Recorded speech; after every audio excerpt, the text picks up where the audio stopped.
चलिए, यहाँ से आज हमारा स्टार्ट करना था। ठीक है, क्रिटिकली टाइगर हैबिटेट पूछा गया। देखो, टाइगर बार बार पूछा जा रहा है इसमें।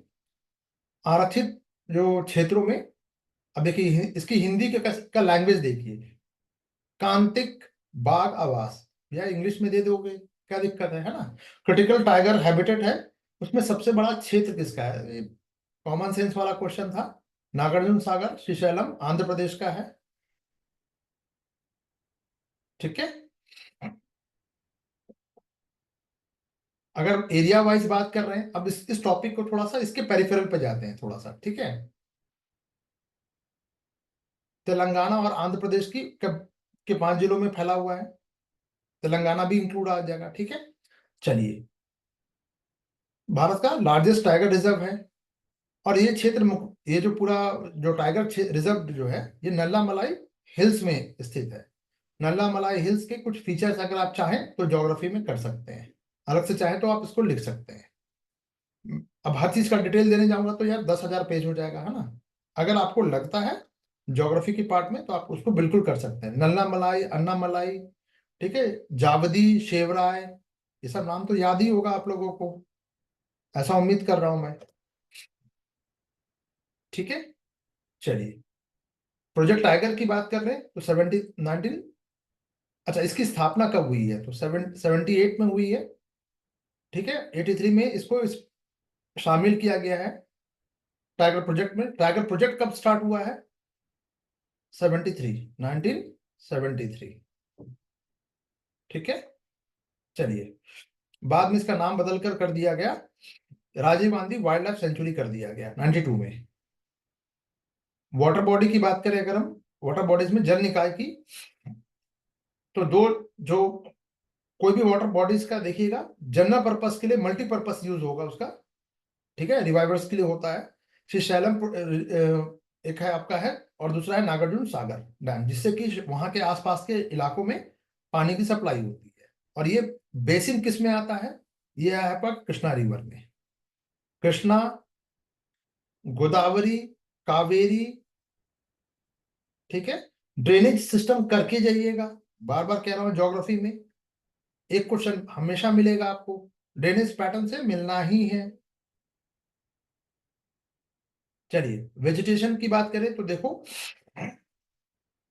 सदर्न थ्रोन फॉरेस्ट है, ये कांटेदार वन वगैरह होते हैं। ठीक है, उसके अलावा जो डिसीशियस ट्रॉपिकल फॉरेस्ट भी मिलेगा आपको, घने जो बांस है, और वन झाड़दार, वही जो कांटेदार वगैरह जो है वनस्पति मिलेगा। अब जैसा उसका वेजिटेशन होगा वैसा ही उसकी वाइल्ड लाइफ होगी। ठीक है, तो प्रेडेटर कौन है यहाँ पे? शिकारी, बाघ है, बंगाल टाइगर है, लेपर्ड है, जंगली जानवर भी मिलेंगे, मगर है, क्रोकोडाइल है ना, इंडियन रॉक पाइथन है, मल्टी बहुत सारे आपको पक्षी वगैरह मिलेंगे। ठीक है, जनजाति की बात करें, चेंचू जनजाति यही आंध्र प्रदेश में पाई जाती है। ये यूपीपीसीएस ने कई बार पूछा है, अभी नहीं, 2000, ये यूपीपीसीएस का क्वेश्चन कई बार आया कि चेंचू जनजाति कहाँ है, ट्राइब्स कहाँ है, तो ये आंध्र प्रदेश में, तो उसी के आसपास ये रहती है चेंचू जनजाति। ठीक है, पारंपरिक संरक्षक जनजाति भी माना जाता है इस क्षेत्र में। ठीक है, काम की चीज ये है। ठीक है, बाकी चीजें हो गई, बाघ वाघ का हो गया। ठीक है, पहले घट रही थी, अभी हाल के दिनों में देखा जाए तो अभी बाघों की संख्या में वृद्धि देखी गई है। वही पुरानी चीजें रिपीट हैं। ठीक है, इसको आप अगर ऊपर नहीं पढ़ना चाहते हैं तो नीचे वाले में आप एक, ये मैंने आप लोगों को स्पेशली एग्जामिनेशन पर्पस के लिए दिया है कि एग्जाम से 2-4 दिन पहले आप इसको रिवाइज कर सकते हैं, तो 4-5 घंटे के अंदर आपका रिवाइज हो जाएगा। ठीक है, अच्छा, अब थोड़ा सा ये देख लेते हैं, ये इंपॉर्टेंट नहीं है, बट ये इंपॉर्टेंट है। टाइगर रिजर्व में सबसे बड़ा कौन है? Number 1, number 2, number 3, number 4, number 5, ये कर लीजिए। अच्छा, कमेंट करके बताइएगा कि अभी ये संख्या बढ़ी है या घटी है, मतलब स्टैग्नेंट है, क्या है? 58 है, वेरी गुड। अब ये 58 हो चुकी है। ठीक है, चलिए, प्रोजेक्ट टाइगर 1973 में स्टार्ट हुआ। अब चलिए थोड़ा सा इनके बारे में जान लेते हैं, कहाँ कहाँ की मेन जो चीजें हैं, कुछ फैक्चुअल चीजें हैं, उसको कोर एरिया क्या है नहीं है वो सब देख लेते हैं थोड़ा सा, ठीक है। कॉर्बेट कहाँ पे है? उत्तराखंड में। ये उस वक्त ये उसको बनाया गया था, कॉर्बेट रिजर्व, टाइगर रिजर्व को, तब ये 1936 में ही बनाया गया है। हैली नेशनल पार्क का नाम था। ये अंग्रेज एक थे शिकारी, उनके नाम पे दिया गया था, ठीक है। बाद में इसको फिर 73 में शुरुआत जो हुई है वो यहीं से हुई है। टाइगर जो प्रोजेक्ट की जो शुरुआत हुई है, it's the first national park in of India, ठीक है। भारत का पहला राष्ट्रीय उद्यान है। टाइगर रिजर्व भी पहला ही है, ठीक है। नदी कौन सी बहती है वहां पे? रामगंगा, ठीक है। काम की चीज ये थी। अच्छा, देखिए कोई भी वन में, फॉरेस्ट में आपको मल्टीपल आपको जानवर मिलेंगे। तो शाकाहारी भी मिलेंगे, शेर अगर है तो शाकाहारी भी होगा, कॉमन सेंस है ना, ठीक है। रणथंबोर, राजस्थान, 95 में 1955 में सॉरी, इसकी स्थापना की गई थी और 73 में इसको ये शामिल हुआ है, ठीक है। पूरा का पूरा क्षेत्र जो है, ये इंपॉर्टेंट लाइन है, कोर एरिया है, ठीक है। चलिए, इसी क्षेत्र में आपको यूनेस्को का वर्ल्ड हेरिटेज साइट भी है, रणथंबोर का किला भी है, ठीक है। अरावली और विंध्य का ये मिलान स्थल भी है रणथंबोर, ऐसे भी देख लीजिए। पर्णपाती डिसीसियस, ड्राई डिसीसियस फॉरेस्ट मिलेगा आपको, ढोंक खैर बेर, यानी जहां बारिश कम हो रहा है, रेनफॉल कम है, तो जाहिर सी बात है कि इसी तरह की आपको वेजिटेशन मिलेगी, ठीक है। चलिए, नागार्जुन, इसकी तो बात हो ही चुकी है ऊपर में, ठीक है। अच्छा, कोर एरिया इसका सबसे बड़ा है, देख लीजिए, है ना। चलिए, नल्ला मलाई पहाड़ी, ये भी ठीक है। किस नदी में बस रहा है? उनके किनारे है कृष्णा, ये जो रिवर का बेसिन है वो वहां मिलेगा आपको, ठीक है। जनजाति वगैरह हो गया, पर्णपाती, ये सब ऊपर हो चुका है रिपीटेशन में।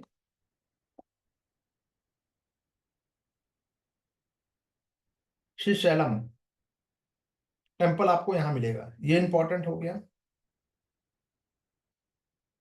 सुंदरबन, ठीक है। सुंदरी नामक वृक्ष के कारण इसको सुंदरबन कहा गया है, ठीक है। 73 में ये इसको घोषित किया गया टाइगर रिजर्व। कोर एरिया हो गया, ठीक है। चलिए, मैंग्रोव जो है, largest mangrove forest in the world, Bangladesh में भी है और भारत के बंगाल में भी है, दोनों जगह है ना। चलिए, इसका जो बेसिन है ये इंपॉर्टेंट है, गंगा, ब्रह्मपुत्र एंड मेघना, ठीक है। सुंदर जो सुंदरी जो ट्री है, और भी ट्री आपको मिलेगा देखने को यहाँ पे वनस्पति में, ठीक है। हैरिती येरा, गरान एंड सुंदरी ट्री, ये तीनों आपको देखने को मिलेगा। केवल सुंदरी मिलेगा ऐसा नहीं है, ठीक है। चलिए, इरावदी डॉल्फिन वगैरह मिलेगी यहाँ बंगाल में, ठीक है। मगरमच्छ मिलेगा, ठीक है। रेप्टाइल वगैरह तो मिलेगा ही मिलेगा, ठीक है। एक लास्ट उसका समरी चार्ट मिल गया आपको। आई थिंक, मुझे ऐसा लगता है अभी शायद आपको कम समझ में आए, एग्जामिनेशन से 4 दिन पहले जब अगर आप सिर्फ इसको पढ़ के जा रहे होंगे, इट डजंट मीन कि मैं सिर्फ ये पढ़ने को कह रहा हूं, ऊपर जितनी भी डिटेलिंग की गई है उसका एक शॉर्ट फॉर्म दे दिया गया। सभी क्वेश्चन में नहीं है, जितना मैं बना सका उतना कर दिया है, ठीक है। चलिए, तो ये रिपीटेशन में ही है, इसको खुद से कीजिएगा। बारहसिंगा, देखिए अनूप मृग, जिंदगी में मैंने अनूप मृग कहीं, अगर आप चिड़ियाघर वगैरह गए होंगे तो उसमें हिंदी में लिख दिया होगा, गया होगा अनूप मृग, ठीक है। बारहसिंगा कहते हैं ना। पक्की भूमि पर फलती फूलती है, केवल घास भक्षी है, और अब आप बोलोगे केवल लगा हुआ है सर, तो भैया हिरन जो है मांस तो खाएगा नहीं, पहले समझ लो। तो बारहसिंगा, ठीक है। तो इसके लिए जो प्रोटेक्टेड एरिया है वो कौन सा एरिया है? कान्हा, तो अभी क्या क्या पूछ लिया गया, मगर पूछ लिया गया है, घड़ियाल पूछा गया है यूपीएससी में, टाइगर पूछा गया है, एलिफेंट पूछा गया है, ठीक है, डॉल्फिन पूछा गया है। लिखते चलिएगा, बगल में एक नोट करते हुए चलिएगा, दिमाग में 10 तरह की चीजें नहीं तो चलेंगी फिर, ठीक है। ये तो हो गया आंसर, लेकिन इसके डिटेलिंग में देख लेते हैं कि अब बाकी जगह पे क्या क्या है। बारहसिंगा, स्वयं डियर भी कहते हैं, ठीक है। हिरणकुल का है, ठीक है, तराई में मिलेगा। तराई का मतलब क्या हो गया, ये हिमालय है, हिमालय का तराई वाला क्षेत्र है, ठीक है। कहाँ पे मिलेगा भाई, तो ये केवल हार्ड ग्राउंड पे पाया जाता है, मध्य प्रदेश का ये के लिए प्रसिद्ध है, मध्य प्रदेश, ठीक है। और हार्ड ग्राउंड बारहसिंगा ही भारत का एकमात्र हिरण है जो पूरी तरह से घास पे निर्भर है। कान्हा, केवल कान्हा राष्ट्रीय उद्यान में ही पाया जाएगा। क्लियर। चलिए, तो कान्हा के बारे में थोड़ा सा जान लेते हैं। कुछ कुछ चीजें रिपीट होंगी, ठीक है, नो इशू, लेकिन फिर भी काम चल जाएगा हमारा। मध्य प्रदेश, मंडला बालाघाट वाला जिला है, अब जिला मत करने जाइएगा, एमपी में है, हो गया, ठीक है। टाइगर रिजर्व भी चल गया यहाँ पे, ठीक है। काम की चीज क्या है, यहाँ पहले भी दो वाइल्ड लाइफ सेंचुरी थी, हालोन और बंजर बंजार, इन दोनों को मिला के बनाया गया कान्हा को, इन दोनों को मिला के कान्हा को बनाया गया है, ठीक है। कान्हा भारत का पहला टाइगर रिजर्व है जहां पे आधिकारिक रूप से शुभंकर मैस्कॉट जो है बारहसिंगा, भोर सिंह द बारहसिंगा, भोर सिंगा द बारहसिंगा ऐसे करके इसका मैस्कॉट भी है एमपी का। फ्लोरा फौना में जाके देखें, फ्लोरा में यानी वनस्पति की बात करें तो एवरग्रीन साल जो सबसे ज्यादा आपको यहाँ एमपी में ही मिलेगा आपको, ठीक है। मुख्य वृक्ष है इसका शेरिया रोबस्टा, ठीक है। फौना की बात करें तो ये केवल बारहसिंगा ही यहीं पाया जाएगा, बाकी चीजें भी हैं, ठीक है। क्लियर है। एक सेकंड, चलिए।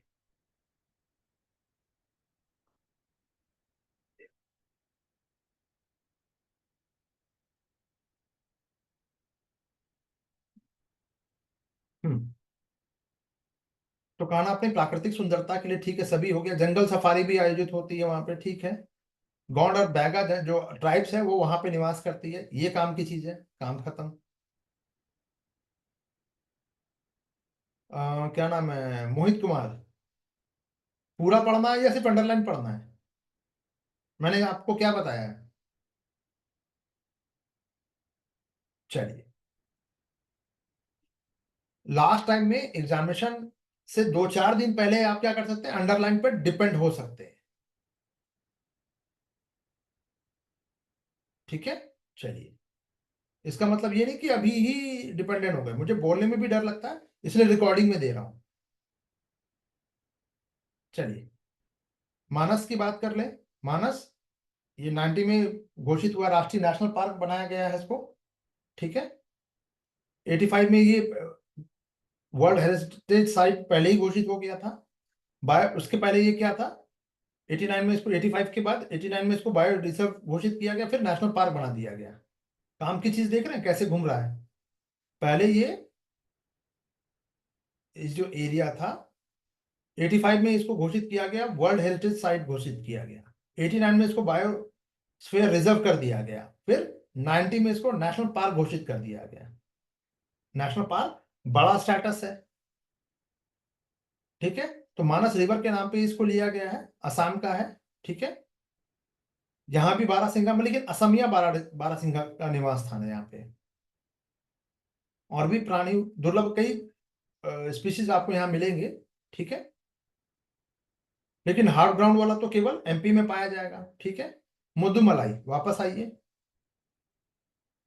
ये कहाँ पे है मुद्दुमलाई, तमिल लोग मृदु होते हैं, ऐसा मैंने आपको कल परसों बताया होगा, ठीक है। नीलगिरी स्फीयर का ये हिस्सा है मुदुमलाई वाइल्ड लाइफ सेंचुरी। दक्षिण भारत का यह दूसरा एलिफेंट कॉरिडोर है। कॉरिडोर का मतलब क्या होता है, दो अलग अलग जंगल है, उसके बीच में एक कॉरिडोर बना दिया गया ताकि हाथी यहां से गुजर सके। क्लियर। चलिए, मालाबारी जो जायंट स्क्वायरल भी आदि पाया यहीं पे पाया जाता है, बड़े बड़े स्क्वायरल है। ठीक है। चलिए, ताल छापर वन्य जीव अभयारण्य राजस्थान में है। ठीक है। काले हिरण ब्लैक बक के लिए प्रसिद्ध है। ग्रासलैंड अभयारण्य है ये, क्योंकि घास होगा तभी तो हिरण होगी, है ना। चलिए, ये आपने इसका टेबल देख लिया, काम खत्म। कान्हा की बात करें, कान्हा तो हो चुका है ऊपर में। ठीक है। ये रिपीट है यहाँ पे, एक सेकंड।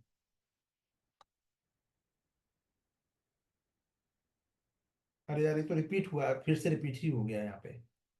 ठीक, इसको कट करना होगा यहाँ से। एक सेकंड। चलिए, देखिए आप लोगों ने नहीं बताया था, ये रिपीट हो गया था। तो इस तरह की चीजें आपके साथ भी हो रही है ना। जी, पैसे, जी जी, शेखर जी। चलिए, नेक्स्ट क्वेश्चन की तरफ चलते हैं। सर्वाधिक संभावित स्थान है ऐसा जहां पे कस्तूरी मृग उनका नेचुरल जो हैबिटेट पाया से मिल सकता है। यानी कहाँ कहाँ पे ये कस्तूरी मृग मिल सकता है। कस्तूरी मृग का मतलब इसमें एक ग्लैंड पाया जाता है जिससे कि फ्रेग्रेंस निकलती रहती है, स्मेल नहीं, फ्रेग्रेंस। ठीक है, खुशबू। कहाँ पे है? एस्कॉट उत्तराखंड, गंगोत्री उत्तराखंड। ये तो असम में हो गया। ठीक है। चलिए, एस्कॉट कहाँ पे है? एस्कॉट पिथौरागढ़ उत्तराखंड, यूके कर लीजिएगा, कोई दिक्कत नहीं है। मस्क डियर है। ठीक है। पृथ्वी का जो पर हरा स्वर्ग कहा जाता है, ये वहीं पे इसको उपाधि भी दी गई है। ठीक है। और भी स्नो लेपर्ड वगैरह बहुत सारे और भी जानवर पाए जाएंगे। चलिए,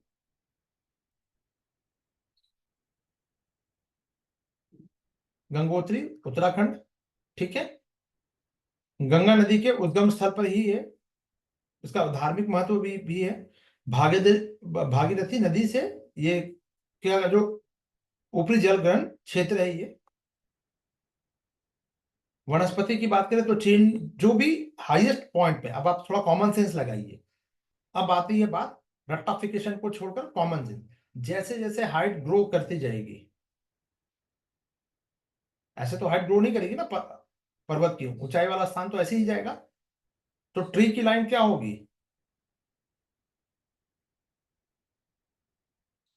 कुछ समझ में आ रही है क्या? जैसे जैसे हाइट ग्रो करेगी, पेड़ लंबे होंगे या छोटे होंगे? कमेंट करके बताओ जल्दी से। लंबे होते चले जाएंगे। ठीक है। चलो, किशनपुर वन्य जीव कहाँ पे है? उत्तर प्रदेश। दुधवा वाला, उसका हिस्सा, दुधवा का ही हिस्सा है ये। चलिए, बाघ बारहसिंगा सब मिलेगा आपको यहाँ पे, एशियन एलिफेंट वगैरह मिलेगा। ठीक है।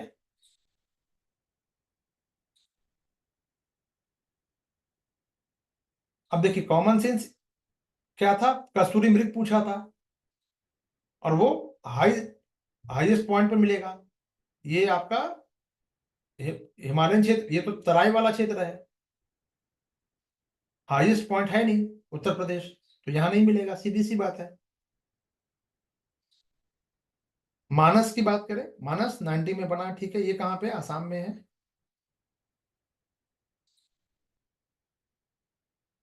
ये रिपीट भी है एक तरह से। 85 में बना था, 89 में, देखिए रिपीट हो रहा है ना, 90। तीनों चीजें फिर से रिपीट हुई हैं।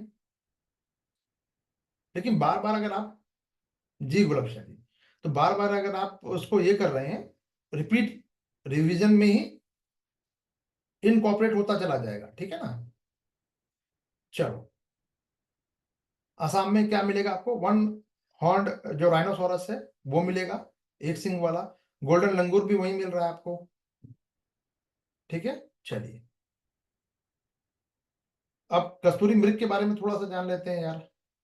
क्रिटिकली इंडेंजर्ड है, ऊंचाई वाले स्थान पे पाया जाता है, लगभग 3000 मीटर से अधिक ऊंचाई पे ही पाया जाएगा जनरली। ठीक है, कुख्यात नहीं यार, विख्यात होना चाहिए यहाँ पे। विख्यात है ये। विख्यात इसलिए कर दिया गया कि भैया इसकी उस सुगंध के कारण ही मारा जा रहा है, तो ये इसका वरदान ना होके अभिशाप हो गया है। जैसे कि हाथियों को बचाने के लिए अफ्रीका में उसके जो लंबे दांत होते हैं, तो उसको वहां की जो गवर्नमेंट है उस हाथी दांत को काट के अलग कर देती है। पहले इसको ट्रंक्वलाइज किया जाएगा, बेहोश करके उसके हाथी दांत को काट लिया जाता है। क्यों? क्योंकि शिकारी ने अगर शिकार किया तो फिर वो मार के सब कुछ ले जाएगा, तो दांत की वजह से उनका दांत ही हटा दो यार। ठीक है, ऐसा किया जाता है अफ्रीकन कंट्री में। चलिए, तो भारत में मस्क डियर कहाँ कहाँ पाया जाएगा? तो ये ऊंचाई वाले स्थान पे हिमाचल है, देख लीजिए, जम्मू कश्मीर है, अरुणाचल प्रदेश है, सब हाईएस्ट पॉइंट पे है।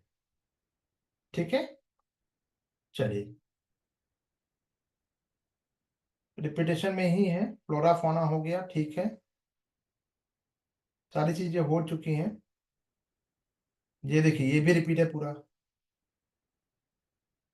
ये फिर से रिपीट हुआ है।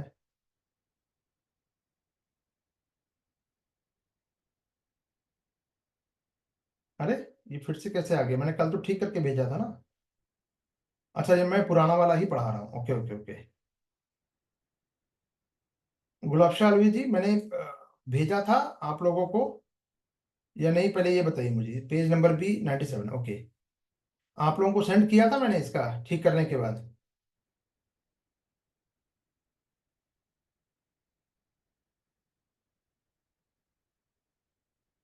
गुलाब शाह अलवी जी, कहाँ भेजा है भाई? आपने हाँ कहा था, इसीलिए मैंने सोचा कि चलिए। एक सेकंड रुकिएगा, 97। आपने चेक नहीं किया, ऐसे ही हाँ बोल दिया, वेरी गुड। ये तो और भी अच्छी बात हो गई। एक मिनट रुकिए।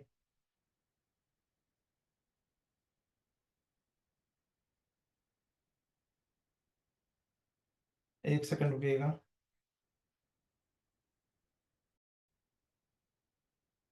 चलिए,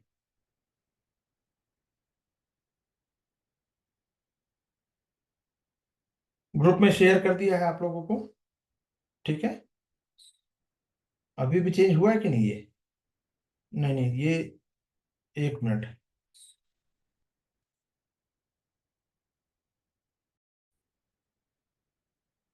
चलिए, नेक्स्ट क्वेश्चन की तरफ चलते हैं। जो पुराना जो पीडीएफ है वो भी शेयर हो जाएगा, घबराने की जरूरत नहीं है। यहाँ से हम स्टार्ट कर देते हैं हाथियों के बारे में। तो हाथियों के बारे में पूछा गया कि भाई इसकी डिटेलिंग देख लेते हैं कि क्या नेतृत्व किस कौन करता है यहाँ पे। मादा करती है, फीमेल जो एलिफेंट है वो करेगी। गर्भावस्था की बात करें तो 22 महीने तक हो सकती है, बिल्कुल। समानता हाथियों में 40 वर्ष तक की आयु में वो बच्चे पैदा कर सकते हैं, ऐसा नहीं है। मीटिंग वगैरह कर सकते हैं, नहीं, ऐसी कोई बात नहीं है। और भारत में राज्यों भारत के राज्यों में हाथियों की सर्वाधिक संख्या, जीव संख्या केरल में है, नहीं, केरल में नहीं है। चलिए, तो थोड़ा सा हाथी के बारे में डिटेल थोड़ा सा देख लेते हैं। एशियाई हाथी, भारत में एशियाई हाथी है। अच्छा, अफ्रीकन और एशियन की बात करें तो साइज में बड़ा कौन होगा? ये पहले बता चुका हूं मैं। कौन बड़ा होगा? अफ्रीकन, ठीक है। चलिए, मैमथ उर्सी के पूर्वज है, ठीक है। मैमथ बड़े हाथी को कहा जाता था, ठीक है। स्टेटस क्या है आईयूसीएन में?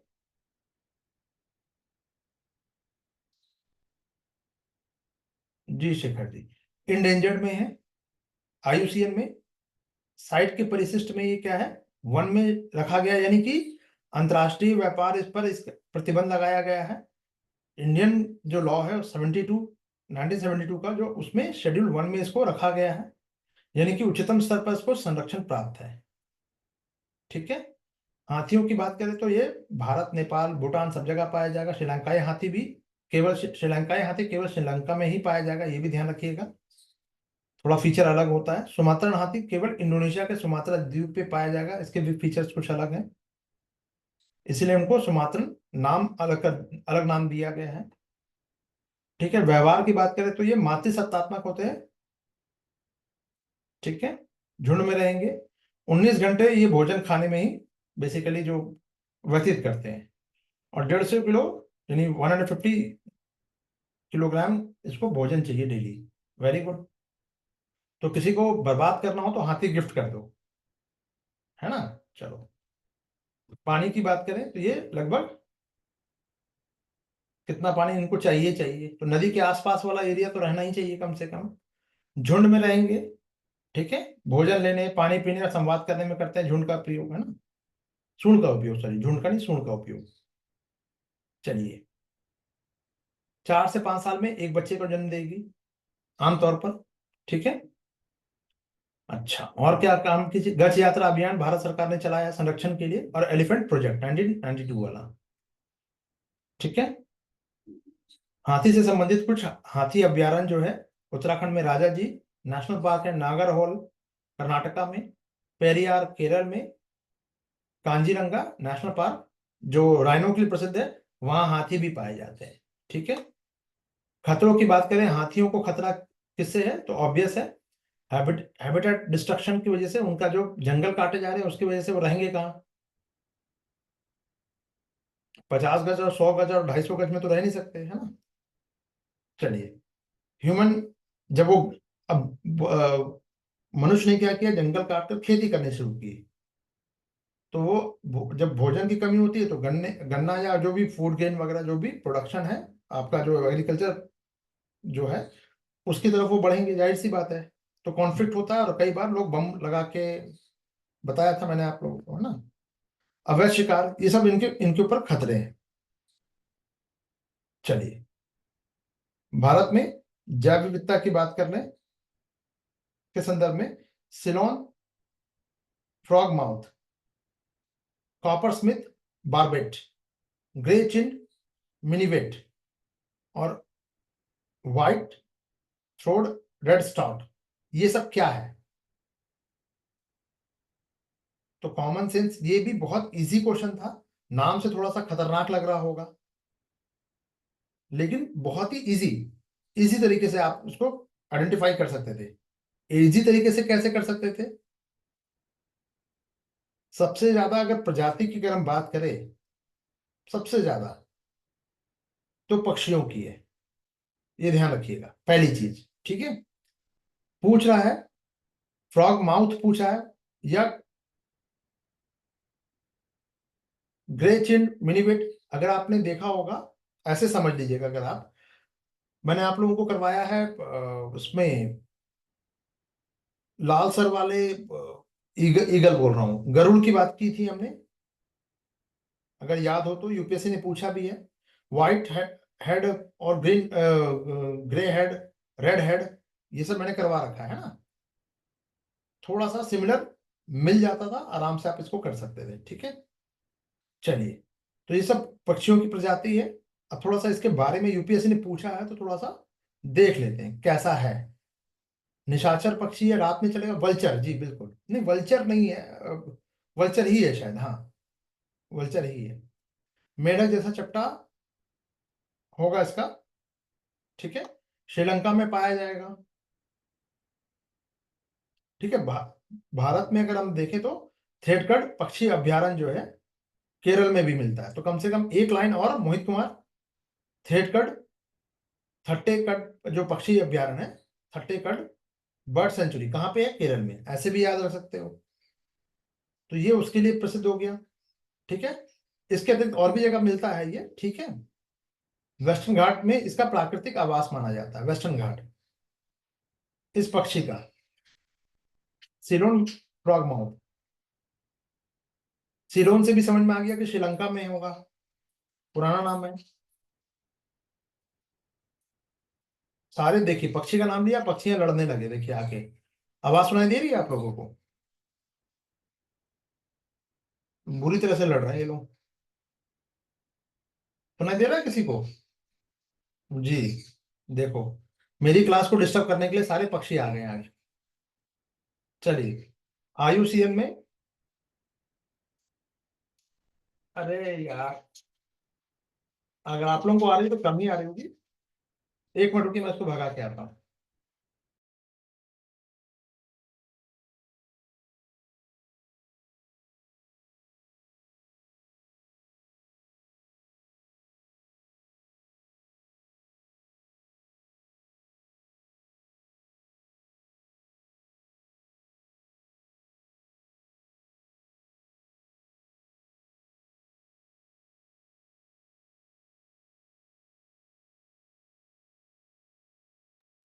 बताइए, पक्षी भी क्लास में व्यवधान पैदा कर रहे हैं। चलिए, यानी अगर एक क्वेश्चन आपको मैं इजी क्वेश्चन दे रहा हूं, सिलोन फ्रॉग माउथ जो है, ये पक्षी भारत में केवल केरल में पाया जाता है। स्टेटमेंट राइट और रॉन्ग?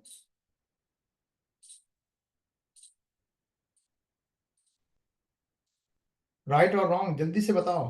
अरे, कमेंट क्यों नहीं आ रहा किसी का, सब गायब हो गए क्या? रॉन्ग। चलिए, क्योंकि गोवा वगैरह में भी है, कर्नाटका में भी है, महाराष्ट्र में भी है ना? जी, वेस्टर्न घाट में भी है ना? चलिए, coppersmith barbet, coppersmith barbet, रंग बिरंगा छोटा सा पक्षी होता है। किसी खास धातु को ठोकने जैसी आवाज, यदि जैसे आवाज, जैसे आप बर्तन पीटते हो ना, उस तरह की आवाजें निकालता है ये। इंडियन सब कॉन्टिनेंट में और साउथ ईस्ट एशिया में पाया जाएगा। ठीक है, बगीचे वगैरह में देखा जाएगा आमतौर पर। लीस्ट कंसर्न है। ठीक है, लोग इसको रंग बिरंगी पक्षियों को पकड़ के बेचते भी है ना? चलिए, ग्रे चिंड मिनीवेट, रंग बिरंगा सुंदर सा है, पक्षी है, चमकीला होगा। ठीक है, हिमालयन रीजन में पाया जाएगा, चाइना वगैरह में भी पाया जाएगा, आपको साउथ ईस्ट एशिया में भी हर जगह मिलेगा। घने जंगलों में पाया जाएगा। आयुसीएन में ये लिस्ट कंसर्न में है। ठीक है, थोड़ा हाईएस्ट वाली, जिसका ये जो 1000 से 2000 मीटर की ऊंचाई वाले जंगलों में पाया जाएगा। व्हाइट थ्रोड रेड स्टार, ये भी एक रंगीन पक्षी है। ठीक है, नॉर्थ ईस्ट में पाया जाएगा। म्यांमार तो नॉर्थ ईस्ट बोल दिया, मतलब सेंट्रल चाइना, नेपाल, म्यांमार, ये सब बॉर्डर एरिया हो गए, तो वहां भी पाया जाएगा। ठीक है। अच्छा, काम की चीज क्या है, ये पूर्वी सिक्किम, ईस्टर्न सिक्किम में पंगोलखा वन्य जीव अभयारण्य में देखा जाता है ये पक्षी। तो एक नाम आपको, एक तो पहले आपने व्हाइट थ्रोट थ्रोटेड जो रेड स्टार्ड है, ये कहाँ पाया जाता है? पूर्वी सिक्किम में स्पेशली देखा जाता है। लेकिन इसके अलावा आपको एक और फैक्ट मिल गया यहाँ पे, पंगोलखा वन्यजीव अभयारण्य कहाँ पे है। क्लियर? ठीक है, ये भी हाईएस्ट पॉइंट वाला एरिया जो होगा, बर्फीला अल्पाइन वगैरह की घास के मैदान में देखा जाएगा। आयुसीएम में देखें तो लिस्ट कंसर्न में तो सारे पक्षी लिस्ट कंसर्न में है। ठीक है। चलिए, एडिशनल फैक्ट में, ठीक है, इकोसिस्टम का पार्ट है यार। सीड वो अपना पॉलिनेशन तक पक्षी के द्वारा भी होगा, है ना? कुछ पक्षी परजीवी होंगे, परभक्षी भी होंगे, कुछ पॉलिनेटर होंगे, कुछ खाद्य श्रृंखला में, फूड चेन में इंपॉर्टेंट रोल प्ले करेंगे। ठीक है। भारत में बर्ड लाइफ इंटरनेशनल जो है, और बॉम्बे नेचुरल हिस्ट्री सोसाइटी जैसे जो ऑर्गेनाइजेशन है, ये पक्षी संरक्षण में एक्टिव रोल प्ले करते हैं। ये इंपॉर्टेंट लाइन है। बाकी चीजें तो कॉमन है, ये आपको भी पता ही है ना? तो भाई, इनका उनका इनकी भी वही समस्या है जो हाथी के लिए थी। इनका भी हैबिटेट, आप जंगल काटोगे रहेंगे कहाँ? पिंजरे में तो रह नहीं सकते, है ना? चलिए, रेप्टाइल्स वगैरह के बारे में तो कहाँ मिल रहा है, क्या क्या उदाहरण है, ये सब आप देख सकते हैं। थोड़ा सा मगरमच्छ जो है, रेंगने वाला कोबरा, घड़ियाल। ठीक है, कहाँ कहाँ क्या क्या है, ये सारी चीजें मिल गई आपको। ठीक है। उभयचर का मतलब क्या, जो पानी में भी रहे और जमीन पे भी रहे। ठीक है, चलिए। बर्ड हो गया। बर्ड की बात करें, देख लीजिए 13,000 जातियां हैं, पाई जाती हैं भारत में लगभग। ठीक है। बर्ड क्या क्या करती हैं? पॉलिनेशन भी करेगी, सीड डिस्पर्सल भी करेगी, बिखराव करेगी उसका, पेस्ट कंट्रोल भी करेगी, कीटों को खाएगी, है ना, इकोलॉजिकल जो इंडिकेटर्स के रूप में रहेंगी। अच्छा, प्राइमेट की बात करें तो प्राइमेट में ह्यूमन भी आएगा, बंदर भी आएगा, मतलब मंकी, लंगूर एंड गिब्बन्स।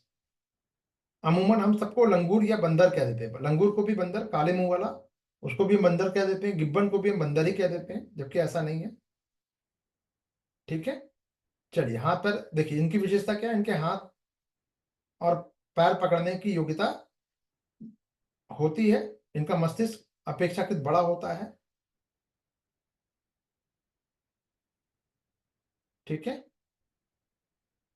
चलिए। कोकू बंदर, अब इसकी ये सब थोड़ा सा रट लीजिएगा, इंपॉर्टेंट रहेगा आपके प्री के लिए। रेप्टाइल्स यूपीएससी ने पूछ रखा है। ठीक है, किंग कोबरा पूछ रखा है। अब सॉल्ट वाटर क्रोकोडाइल, संकट। अच्छा, भारतीय जो इंडियन पाइथन, पाइथन का अभी एक बहुत बड़ा जो मिला है, ये ब्राजील में मिला है शायद कहीं, या मैक्सिको में मिला है, और एक इंडिया में गुजरात में मिला है, ऐसा कुछ। वासुकी नाम दिया गया, वासुकी इंडिकेस नाम दिया गया। कुछ याद आ रहा है आप लोगों को? जल्दी से। वासुकी इंडिकस बताया है करंट अफेयर में, है ना, करंट अफेयर में पढ़ाया है। हाँ, चलिए।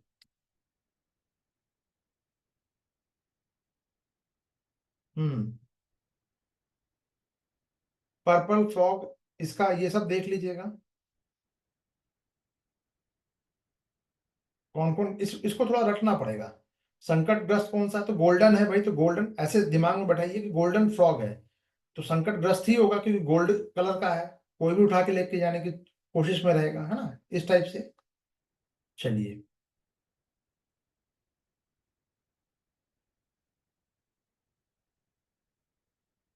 इसको आप छोड़ सकते हैं, हो गया, पश्चिमी घाट में मिल रहा है। ठीक है, देखिए, हकू गिब्बन सेंचुरी जो है असम में है।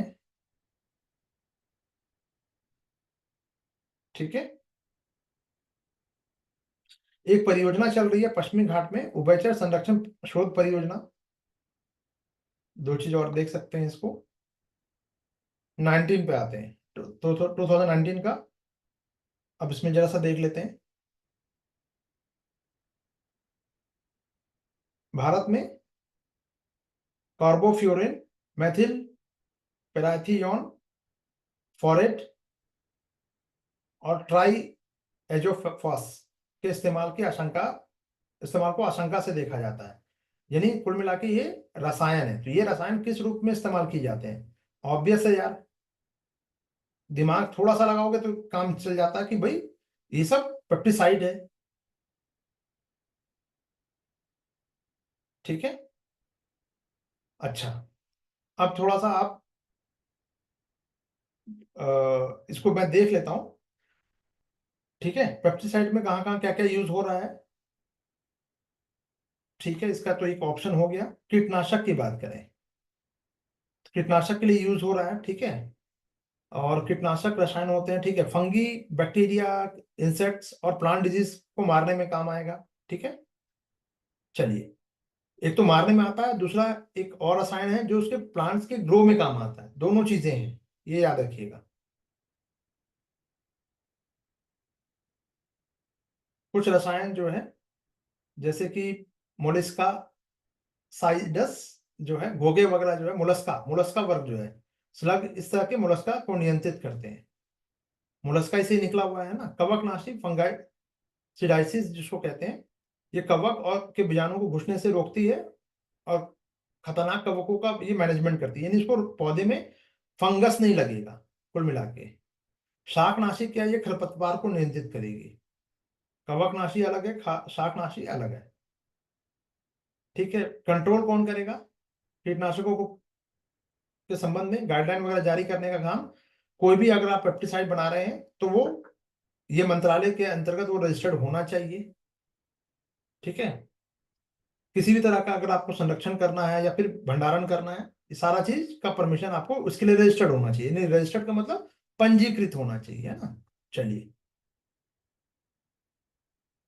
कीटनाशकों को बढ़ाने में, उत्पादन में मदद कर सकता है, ठीक है, ये सब सारी चीजें कॉमन चीज है। इसमें कुछ समझ में आने मतलब एक्स्ट्रा करने की जरूरत नहीं है। हाँ, एक नाम देख सकते हैं आप, किसी पीसीएस में काम आ जाएगा, पीड़कनाशी के लिए। इसको आप छोड़ सकते हैं, बाकी तो आप मतलब कॉमन चीजें हैं। जहां पे फोकस करना है वो देख लीजिएगा, ये वो भी पीसीएस है, ये मैं लिख देता हूँ पीसीएस। आईएएस के लिए इतना इंपॉर्टेंट नहीं है ये।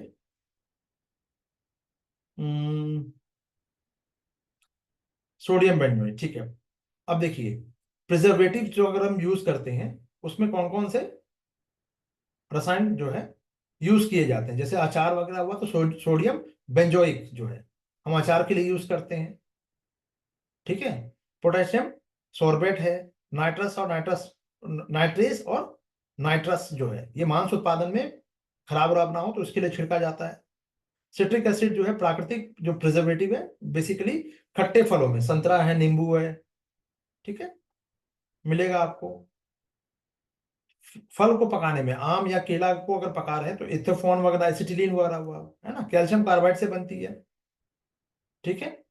तो एसिटिलीन बेसिकली क्या है, पहले ऐसे समझिएगा, एसिटिलीन जहरीली गैस हो जाती है कई बार। एथिलीन है, इथेफॉन है, ठीक है, एथर है, जो कम प्रचलित है बट कभी कभी यूज होता है इसका। कैल्शियम कार्बाइड आपने सुना होगा, ये जिसको कहते हैं केले के कांदी को रख दिया जाता है काट कर, और उसको फिर गैस से पकाया जाता है।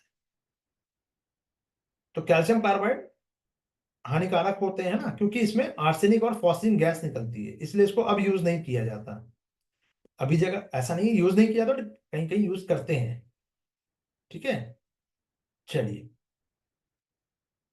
कॉस्मेटिक की बात करें तो कॉस्मेटिक के लिए में नमी बनाए रखने के लिए क्या क्या चीज, ग्लिसरीन है, प्रोपलीन ग्लाइकॉल है, हाइलुरोनिन है, एसिड है, और एक सॉर्बिटॉल है। ठीक है। ये सब कॉस्मेटिक यूज में होगा, ये सब रखना होगा, पीसीएस वगैरह में काम आ जाएगा। ये थोड़ा सा आईएएस में भी ये चीज थोड़ा सा आईएएस के लिए भी इंपॉर्टेंट होगा। पीसीएस के लिए तो नाम ही इंपॉर्टेंट है, बट आईएएस के लिए, प्री के लिए इसलिए इंपॉर्टेंट होगा, बता देता हूँ कैसे पूछ सकता है यूपीएससी। प्रोपलीन ग्लाइकॉल, हाइलुरोनिन एसिड, और जो सॉर्बिटल बिटॉल जो है, ये सब जो केमिकल है, क्या ये केमिकल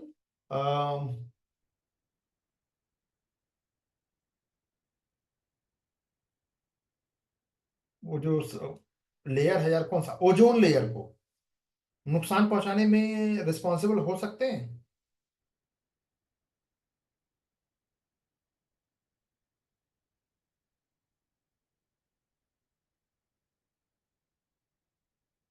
प्रसाधन सामग्री में, कॉस्मेटिक में बहुत सारी चीजें यूज होती हैं।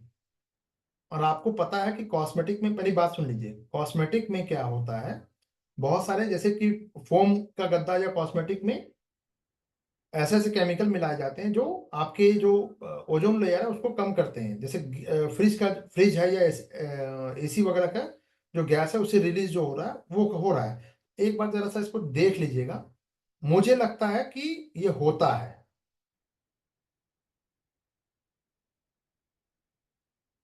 HFCS गैस में नहीं, नहीं, हाँ, मैं बिल्कुल बिल्कुल सीएफसी गैसेज में, तो सीएफसी गैसेज में ये इंक्लूड होना चाहिए मेरे हिसाब से। मुझे ऐसा लगता है, एक बार थोड़ा सा क्रॉस चेक कर लीजिएगा, क्योंकि कॉस्मेटिक है। ठीक है। I am not pretty sure, but आप एक बार देख लीजिएगा।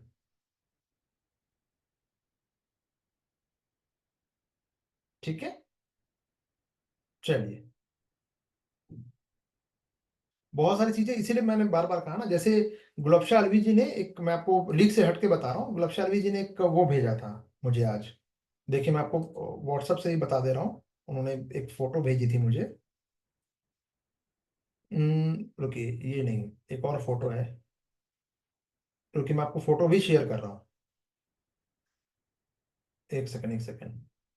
ये फोटो देखिए जरा सा आप। बहुत प्यारा सा क्वेश्चन है, बहुत इजी क्वेश्चन भी है। जरा सा देखिएगा।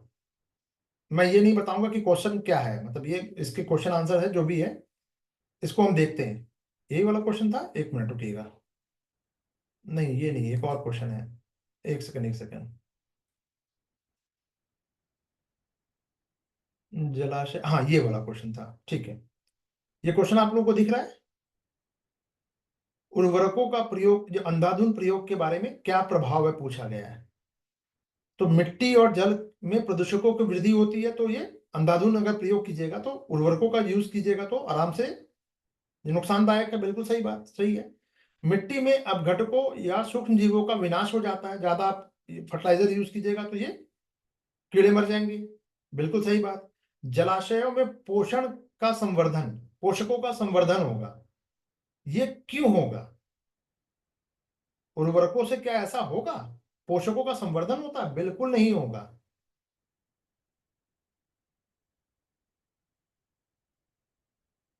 बिल्कुल नहीं होगा। और शैवाल पुंज, अच्छा, इस पे भी कंफ्यूजन अगर है तो मैं आपको ये, हाँ वेरी गुड, यूट्रोफिकेशन। मेरी बात तो सुनिए। तो यूट्रोफिकेशन से, मैडम जी आप गलत समझ गई। यूट्रोफिकेशन से पोषण जो है वो कौन खींच रहा है, शैवाल खींच रहा है। और ऑक्सीजन की कमी हो रही है जिससे कि जलीय जीव मर रहे हैं। तो वो पोषण अच्छा है या बुरा है। एल्गी, जी बिल्कुल। तो शैवाल जो पुंजों का बनना जो है, ये उर्वरकों के अंधाधुंध प्रयोग का ही प्रभाव है। इसी कारण बहुत ज्यादा एल्गी हो गया, और एल्गी बढ़ गया अगर पानी में, तो क्या होगा, बैड होगा, क्योंकि नीचे जो जल में जो जलीय जीव है उनको ऑक्सीजन की सप्लाई खत्म हो जाएगी, निगेटिव इंपैक्ट होगा। ठीक है।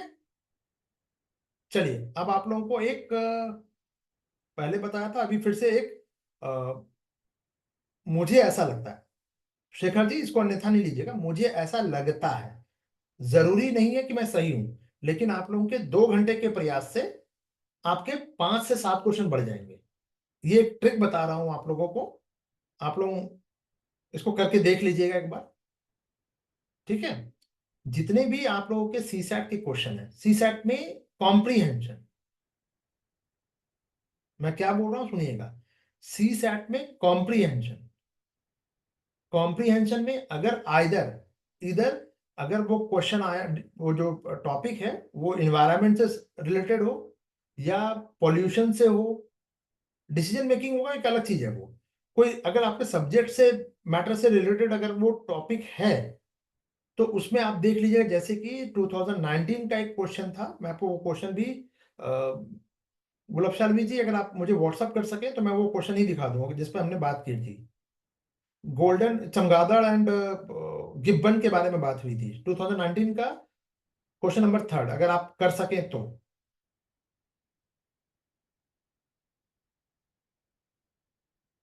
देखिए, मुझे सडनली मेरे दिमाग में आया ये कि ये मुझे बताना चाहिए। पहले मुझे लगा था कि ये पता होगा सबको, फिर ध्यान आया कि मतलब कुछ बच्चों से बात हुई है, तो मुझे लगा कि अब जैसे ये देखिए, आप इसी क्वेश्चन को भी देख सकते हैं, प्रदूषण से संबंधित पूछा गया है। और उनको, जो फर्टिलाइजर का आप एक्सेसिव यूजेस अगर आप यूज करते हैं, तो उसका एडवर्स इफेक्ट क्या होने वाला है। अब ये कॉम्प्रीहेंशन में आया है, ये कॉम्प्रीहेंशन का क्वेश्चन है। ठीक है। तो कॉम्प्रीहेंशन पढ़ने से, अगर 5 5 क्वेश्चन अगर आप डेली पढ़ रहे थे, तो आपको मिनिमम 5 5 to 6 क्वेश्चन, बिना बात, बिना मेहनत के आपको उसका क्वेश्चन बढ़ेगा, आपका इंक्रीज होगा, डेफिनेटली होना है। अभी मैं उसका प्रूफ दे दे रहा हूं आपको, बस वो व्हाट्सएप पे आ जाने दीजिए। मुझे सिर्फ उसका, अगर आप लोग अपनी बुक में भी जाके देख सकते हैं इसको, 2019 का क्वेश्चन नंबर 3 है शायद ये।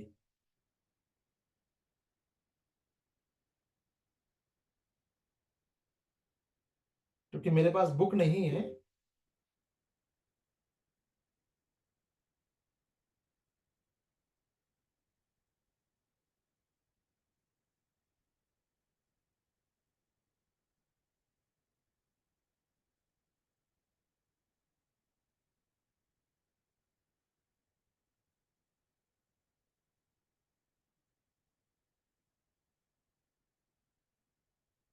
हाँ शायद आ गया है।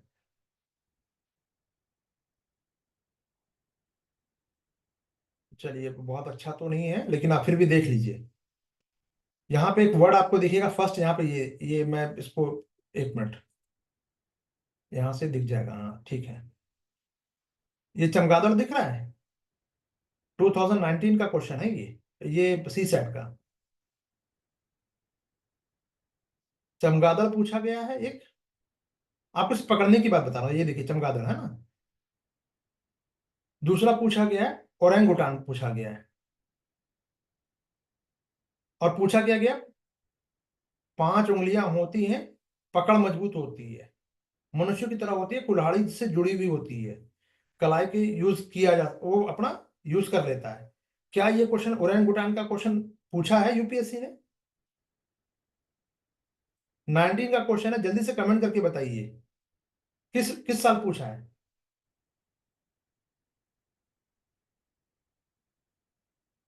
तो 19 वाला 24 में आ गया, कुछ समझ में आया?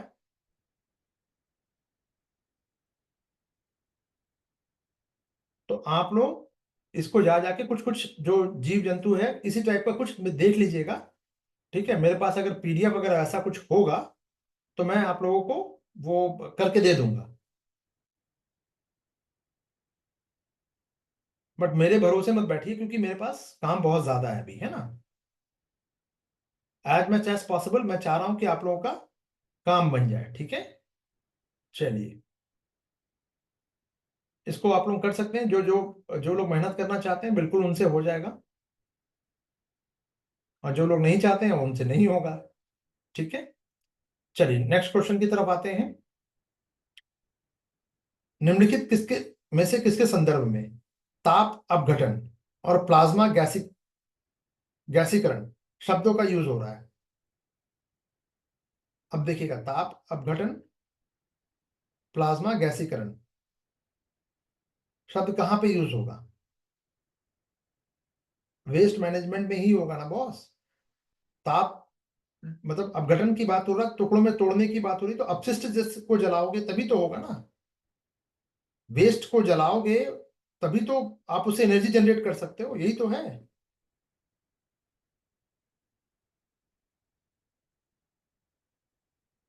ठीक है, तो अब यहां पे देखना, आप यहां से यहां पे क्या पूछा गया है। अब थोड़ा होल्ड ऑन, एक मिनट थोड़ा रुको और दिमाग को थोड़ा सा वो दो।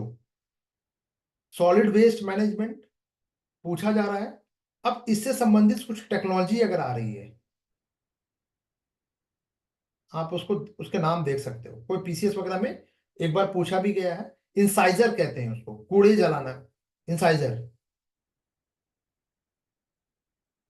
ठीक है, चलिए, अब ये वेस्ट जो अभी जैसे दिल्ली में, जो लोग दिल्ली में रह रहे हैं उनको पता होगा कि बहुत तेजी से काम हो रहा है, एक चीज, एक फील्ड पे काम, दो चीजों पे काम हो रहा है। एक कूड़ा, कूड़े का जो पहाड़ बना हुआ है दिल्ली में, उसको जल्दी से जल्दी ह- खत्म किया जा रहा है, पहली चीज। दूसरा चीज, बहुत तेजी से जो नई गवर्नमेंट आई है उसका फोकस ही वही है, वो सारे काम छोड़ के इसी पे लगी हुई है। और दूसरा है यमुना की सफाई। ठीक है, तो दो चीजें हो गई हमारे लिए। हम पॉलिटिकल नहीं जा रहे हैं, हमें मतलब है यूपीएससी में क्या क्वेश्चन पूछ सकता है।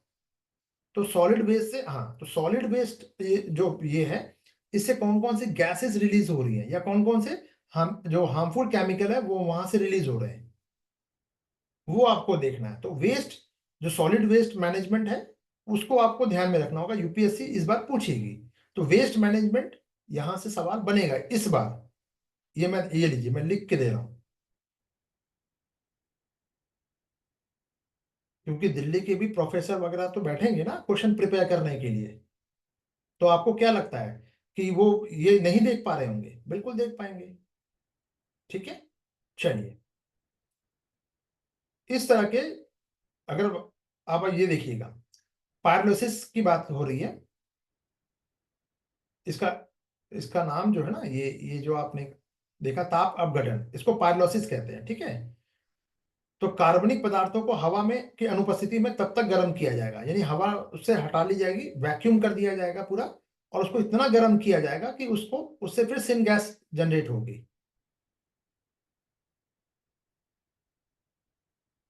कौन सी गैस निकलेगी? इस प्रोसेस को क्या कहते हैं? पायरोलिसिस कहते हैं। और सिन गैस इससे जनरेट हो रही है, ये ऑक्सीजन की अनुपस्थिति में होगा या फिर बहुत सीमित मात्रा होगी, यानी जलाना नहीं है। अगर दहन करोगे, जलाओगे, तो फिर तो वही कंबंशन है, तो फिर पॉल्यूशन होगा। ठीक है, तो इसे आंशिक दहन किया जाता है, ध्यान रखिएगा, कार्बन पदार्थों का, जिससे कि गैसिफिकेशन, गैस में कन्वर्ट किया जाएगा, फिर उसका यूज कर लेंगे हम।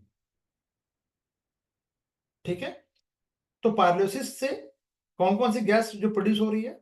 कार्बन मोनोऑक्साइड 25%, हाइड्रोजन, हाइड्रोकार्बन 15%, ये कार्बन मोनोऑक्साइड है। ठीक है, हाइड्रोजन और हाइड्रोकार्बन जो है वो 15% है। कार्बन डाइऑक्साइड और नाइट्रोजन 60% शामिल होता है पायरोलिसिस से, जो गैसेस प्रोड्यूस हो रही है। ठीक है, चलिए, तो कुल मिला के बिजली उत्पन्न करने के लिए किया जा सकता है बिल्कुल सिन गैस का यूज, ये याद रखिएगा।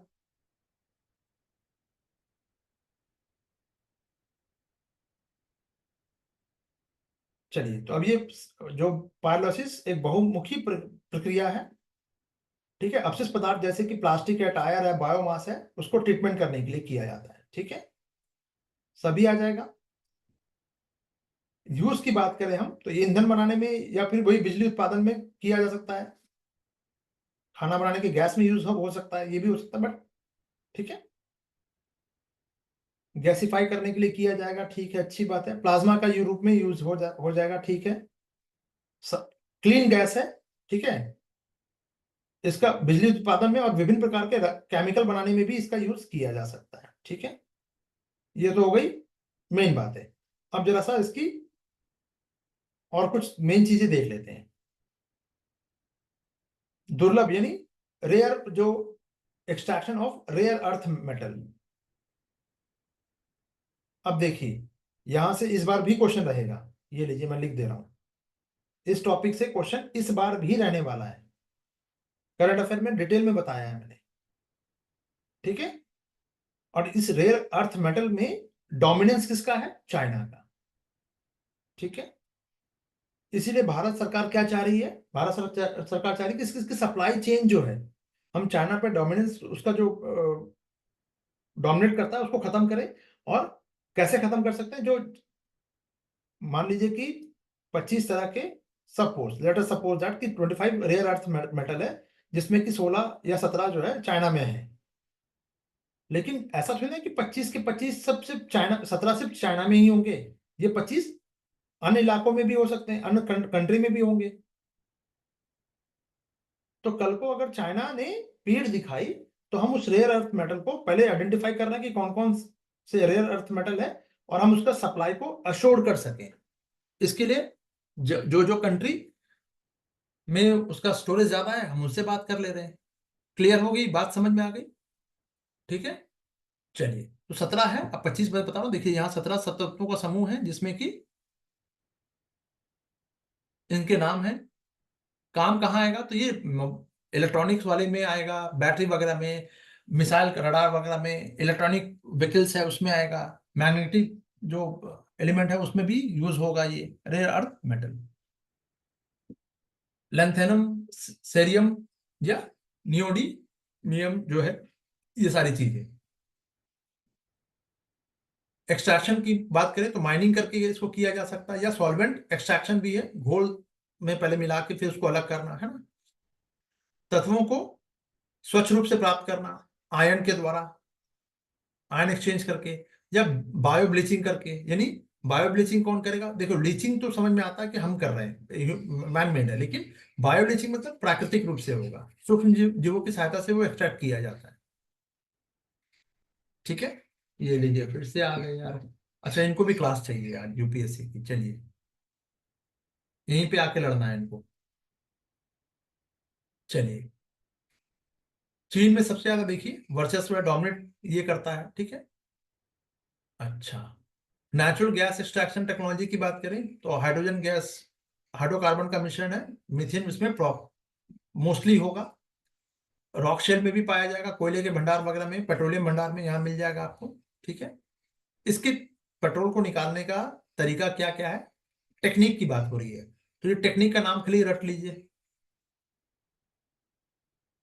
आप थोड़ा सा दो दो लाइन, मतलब एक एक सेंटेंस में है, छोटा सा, इसको भी कर सकते हैं। सीधा कुआं बनाकर गैस निकाला जा रहा है। कन्वेंशनल जो ड्रिलिंग होती है ये सऊदी अरब में ज्यादा होता है। ठीक है। हाइड्रोलिक मैन्युफैक्चरिंग भी है, तो उच्च दबाव दाब पर पानी, रसायन और रेत के मिश्रण से चट्टानों के में पंप किया जाएगा और फिर जिससे कि गैस बाहर आ जाती है। ये भी है। ऑफशोर ड्रिलिंग है, ये समुद्री एरिया में होगा, ओशन रीजन में होगा।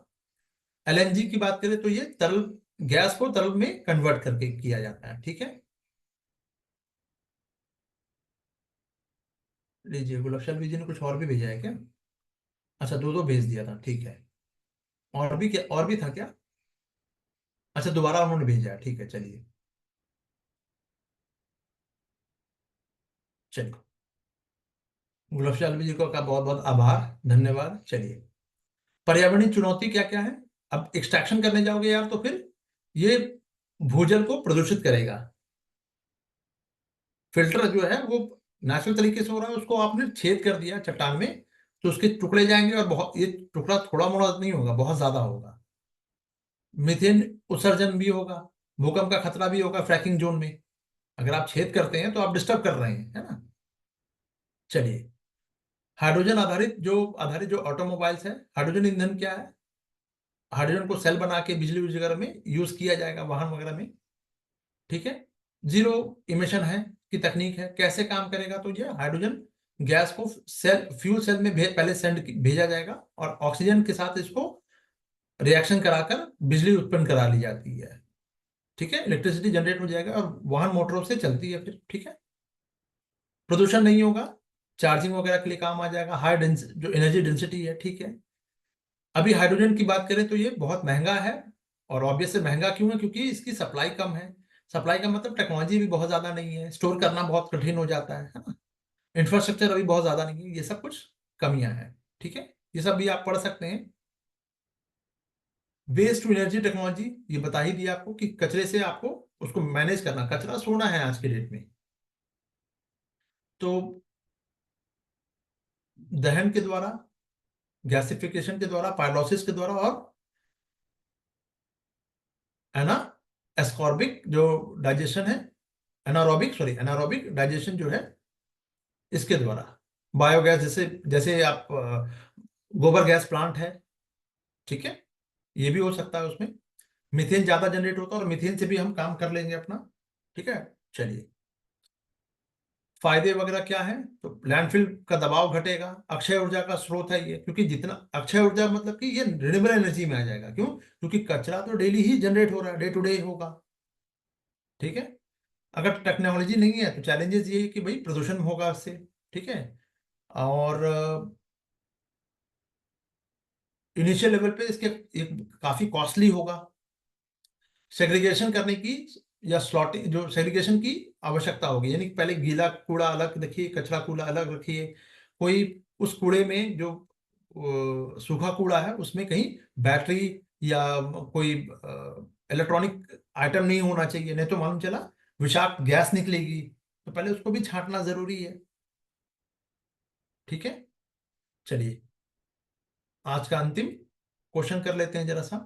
पर्यावरण से देखिए, फिर से वही चीजें पूछ लिया गया, वही पॉल्यूशन वाली बात।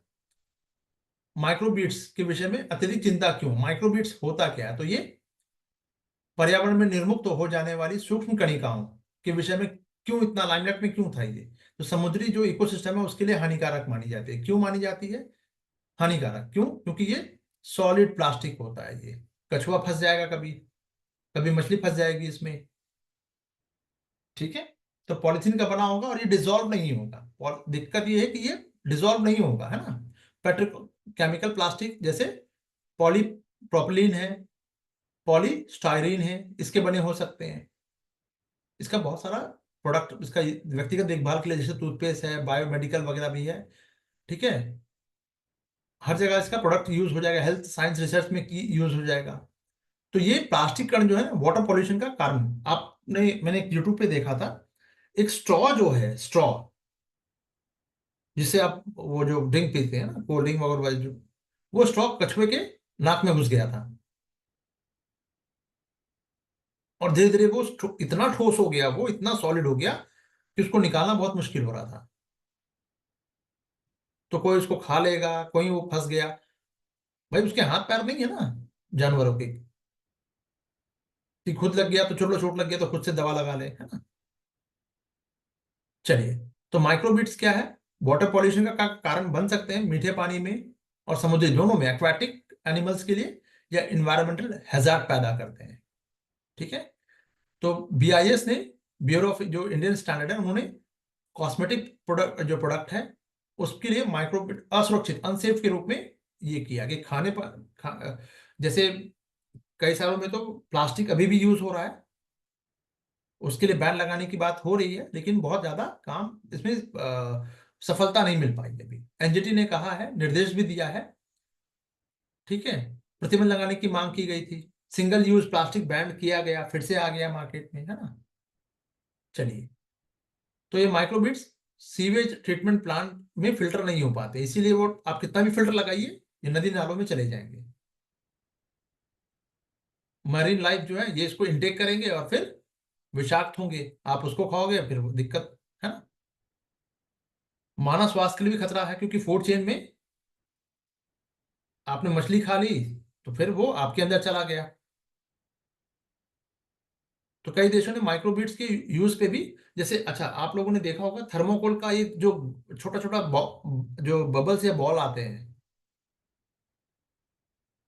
ये देखा होगा आप लोगों ने, एकदम हल्के हल्के वजन में होते हैं ना, वो किस लेवल पे नुकसान कर सकते हैं आप सोच भी नहीं सकते। हर बर्थडे पार्टी में जा रहा है, यूज होता है उसका। ठीक है। चलिए, माइक्रोप्लास्टिक, ठीक है, माइक्रोप्लास्टिक बता दिया, जिसका 5 mm से कम होगा साइज, आकार। ठीक है। वायुमंडल, झील, नदी, वाटर, सब में ये कंटामिनेट करेगा, सबको करेगा। ठीक है। सिंथेटिक कपड़ों की धुलाई वगैरह में यूज होता है, इसका सोर्स क्या है, प्लास्टिक के कचरों का विघटन हो तब सिंथेटिक कपड़ों की धुलाई से ये बह के निकल जाते हैं, माइक्रोबीट्स वगैरह से, कॉस्मेटिक वगैरह से निकलते हैं। ठीक है। गलती से खा लिया अगर जीवों ने तो फिर अब उनके बॉडी में चला गया टॉक्सिन, और फिर वो फूड चेन में आ जाएगा, कहीं ना कहीं किसी ना किसी रूप में वो आपके अंदर आना ही है। तो बायोडायवर्सिटी, ये जो ओशन, जो डायवर्सिटी है, ओशन का जो बायोडायवर्सिटी है उसके लिए खतरा है। जैसे अब इसका महत्वपूर्ण जो प्रभाव है वो क्या हो सकता है, बायो एक्लुमिनेशन और बायो मैग्निफिकेशन, ये इसका इंपॉर्टेंट इफेक्ट है। मछली, कछुए, सबके लिए, पक्षियों में भी प्लास्टिक के टुकड़े पाए जा रहे हैं, तो फूड चेन में एडवर्स इफेक्ट पड़ेगा। ठीक है। मोहित कुमार जी, अगर आपको ये शब्द का अर्थ समझ में नहीं आया तो आप मेरे नोट्स में जाके आप देख सकते हैं, विस्तार से मैंने बता रखा है। नोट्स आपके पास है, सबके पास होगा आई थिंक। चलिए, बच्चों में ये कैंसर वगैरह का कारण भी मानी जाती है, ये जो अल्ट्रावायलेट विकिरण जो है, यूवी विकिरण, है ना, कैंसर का। कौन से सब्जेक्ट में, एनवायरनमेंट में प्रभु। इसका पीपीटी भी मैंने आप लोगों को ऑलरेडी शेयर कर रखा है, हैंड रिटन नोट्स जो है, डिम्पल जी की हैंड राइटिंग में, वो मिले आपको, मिल जाएगा, ग्रुप में ही मिल जाएगा। और दूसरा पीपीटी में मैंने शेयर किया, आप उठा के देख सकते हैं इसको। ठीक है। बताइए, इतना दिन से चल रहा है और कह रहे हैं कौन सा सब्जेक्ट, एनवायरनमेंट का सब्जेक्ट चल रहा है, ये पूछ रहे हैं कि कौन सा subject. Very good, good question. चलिए, यूवी किरण 3 प्रकार की होती है बेसिकली। यूवी अल्ट्रावायलेट किरण सन से ही आ रहा है बेसिकली, ओजोन परत इसी को रोकती है, उसी पे छेद हो रहा है, इसी वजह से कैंसर के जो चांसेस है वो बढ़ रहे हैं, है ना, स्किन कैंसर के बेसिकली। तो यू डीएनए क्षतिग्रस्त हो सकती है, बच्चों की त्वचा संवेदनशील, वल्नरेबल होता है। ठीक है। सनबर्न का खतरा होता है, आगे चलकर यही मेलानोमा, यानी कि त्वचा कैंसर के रूप में खतरा बढ़ जाता है। मेलानोमा कहते हैं स्किन कैंसर को। ठीक है। चलिए, बचाव क्या है, तो सनस्क्रीन यूज कीजिए, टोपी और फुल बांह के कपड़े पहनिए, है ना, इस तरह की चीजें हैं। चलिए, सीधा धूप ना लगे। पहले धूप बहुत अच्छी मानी जाती थी, आज है कि भैया कपड़ा पहन के धूप में बैठो, है ना।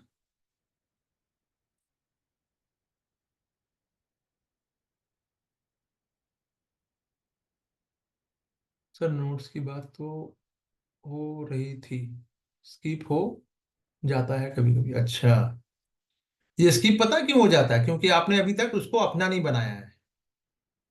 ये स्किप वाली बात ही नहीं थी यहाँ पे, क्योंकि टॉपिक चल रहा है एनवायरनमेंट का यार। ठीक है, आप क्लास में एंटर कर रहे हो तो उसमें एनवायरनमेंट लिखा हुआ है। ठीक है, चलो। नैनो प्लास्टिक, ठीक है। बहुत नैनो का मतलब क्या हो गया? 10⁻⁹ सेंटीमीटर,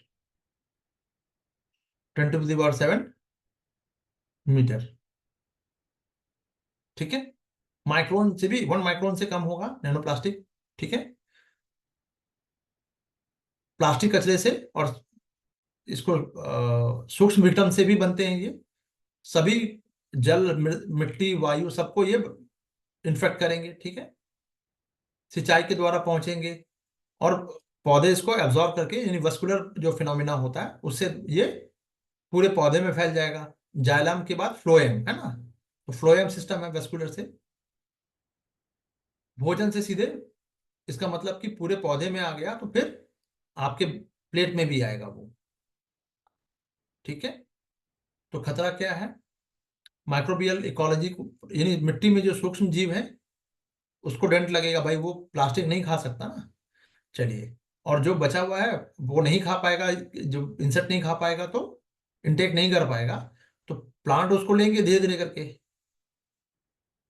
अब फूड सेफ्टी के लिए फिर ये गंभीर खतरा होगा। ठीक है, मिलावट वगैरह में अगर हम देखें, जो टॉक्सिक सिंथेटिक डाई होता है, जो मिलावटी रंग है ना, मिलावटखोर जो है अक्सर इसको बहुत सारे जो फूड में, जैसे अजीना मोटो, मैंने आपको बताया होगा। फास्ट फूड क्यों नहीं खाना चाहिए? फास्ट फूड में प्रॉब्लम नहीं है, प्रॉब्लम है अजीना मोटो में।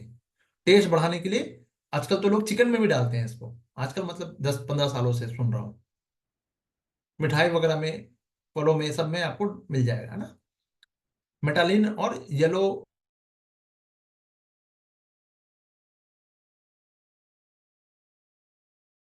कहते हैं, इसका ये भी इंपॉर्टेंट है। कैंसरकारी होगा, लिवर किडनी डैमेज हो सकता है ना। हाइपर एक्टिव डिसऑर्डर का खतरा बढ़ सकता है बच्चों में। तो रोकथाम के लिए क्या कर सकते हैं? फसाई ने इसके लिए गाइडलाइन वगैरह दी है, और नियमित जांच होनी चाहिए, फूड सेफ्टी कैंपेनिंग चलाया जाना चाहिए। ये सब चीजें कर सकते हैं आप। ठीक है, क्वेश्चन नंबर 4 जो है, ये हम करेंगे कल स्टार्ट। एक क्वेश्चन, जी जी बिल्कुल बिल्कुल, एक नहीं दो क्वेश्चन पूछिए।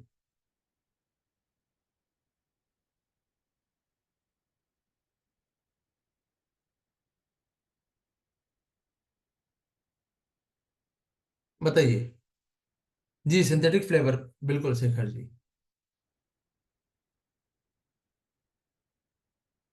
क्वेश्चन पूछ लीजिए भाई। कोई और डाउट हो तो वो भी पूछ सकते हैं। 2020 का क्वेश्चन नंबर 14। हम तो 19, अच्छा, पीछे चलते हैं, ठीक है। 2020 का 14, 2020 का 14।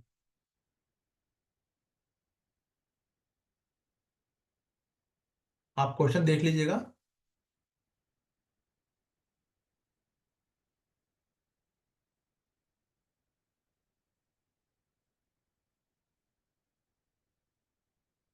ये वाला, यही है क्वेश्चन, डिम्पल जी।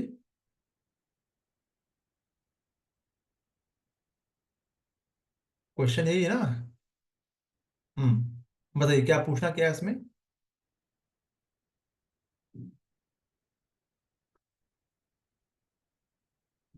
हाँ, इसमें क्या दिक्कत आ गई?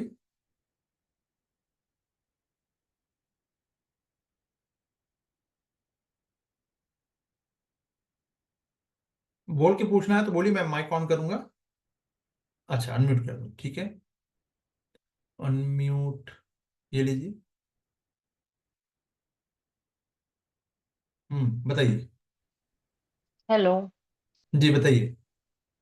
सर इसमें ना, ये जो लिखा है भारत के टॉप 5 टाइगर रिजर्व हाँ और हाँ एरिया वाइज दिया हुआ है। हाँ तो हाँ। हम अभी करंट अफेयर में कर रहे थे हम्म नवंबर मंथ के। तो हम्म उसमें एरिया वाइज में 3 दिए थे। नागार्जुन वाला तो फर्स्ट था। सेकंड हम्म उसमें मानस था एरिया वाइज हम्म। में। और थर्ड था गुरु घासीदास। और हाँ, इसमें फर्स्ट तो ठीक है, इसके बाद पेरियार और कान्हा है। तो कौन सा माने हम, करंट अफेयर वाला?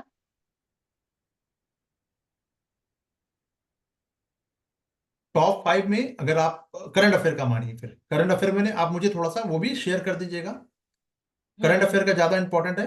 क्या क्या आपने नाम बताया? पहला तो यही नागार्जुन वाला है। नागार्जुन हो गया। हम्म। ठीक है। दूसरे में मानस है।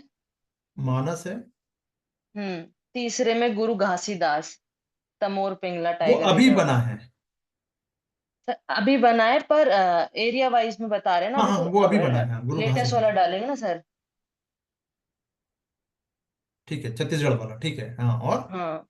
बस अभी तो ये 3 ही थे सर इसमें, ठीक है। एरिया वाइज में जो करंट एरिया अफेयर में। वाइज ठीक है, तो आप हम्म। थोड़ा ये अपडेट वर्जन है, ठीक है। हालांकि हम्म। ये यूपीएससी नहीं पूछता है, बट पीसीए जरूर पूछेगा, इसलिए हम्म। अच्छा है। अ, ये अपडेट है।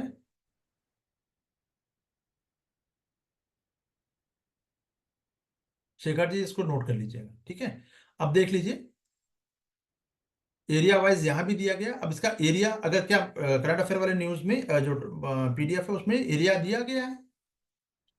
नहीं सर, एरिया नहीं दिया गया, बस ये लिखा था कि आकार के अनुसार जो दिया गया, 3 सबसे बड़े टाइगर रिजर्व, एक नागार्जुन, हम्म मानस और तीसरे हम्म। पे गुरु घासीदास, ये चलिए ठीक दिया है। गया था। ठीक है ठीक है ठीक है, इसको भी 58 है ना ये तो। चलिए ठीक है। हाँ जी, 50। ठीक है ठीक है ठीक है, ओके। और किसी का कोई क्वेश्चन?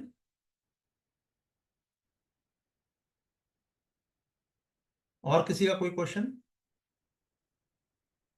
चलिए, okay guys, bye for now.